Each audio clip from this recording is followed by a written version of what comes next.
rolling, rolling, rolling, rolling. Keep rolling, rolling, rolling, rolling.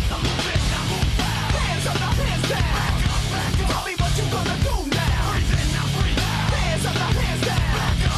Tell me what you gonna do now. Keep rolling, rolling, rolling, rolling. Hi, I'm Shane Satterfield, and I'm here today to talk to you about NHL Hits 2002 for the GameCube. This is the third version to be released this year. The first one came out for the PlayStation 2, the second came out for the Xbox, and now this is the final one for the GameCube.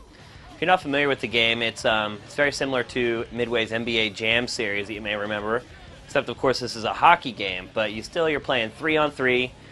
It's definitely exaggerated as far as the checks. You can check players through the boards. You can knock their helmets off. Also, players can catch on fire after they've scored 3 consecutive goals. And in addition to the series is that the whole team can catch on fire if you score 3 consecutive one-timers. There's a nice selection of gameplay modes in the game. You can play Exhibition for up to 4 different players, so you and your friends can square off whenever you got some downtime. There's a Season mode that asks you to play all 38 NHL teams in succession and try to beat them all. And then there's the Franchise mode where you actually create your own team, and then you try to take on all 30 NHL teams with your created team, and you try to make it to the Midway Cup. There's also a skills mode that you can use to sharpen up your skills a little bit, and you can also win points by doing that.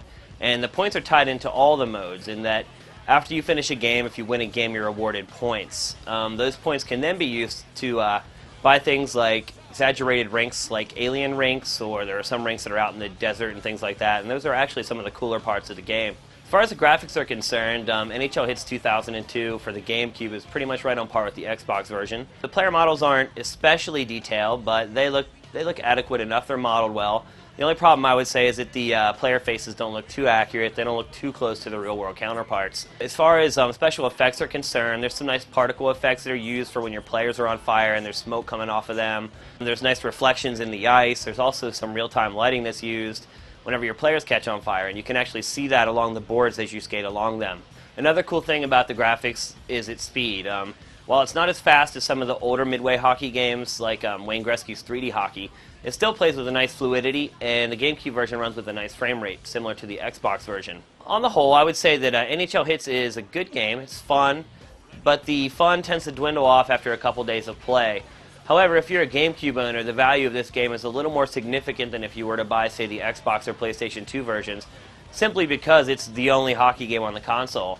If you don't know already, EA's NHL series will not be coming to the GameCube this year, so if you're a Pucks fan and you'd like to pick up something for your GameCube, this is going to be the only choice in town. So for those who are just casual hockey fans, I would probably recommend renting this game first and giving it a few days and see if you like it. And for the serious hockey fan, I would probably have to say that you could give it a rent, but you probably will end up wanting to buy it in the end because you're not going to really have another hockey game to play on the GameCube for quite a while. Old school soldiers blasting out the hot that rock and bounce in the mosh pit.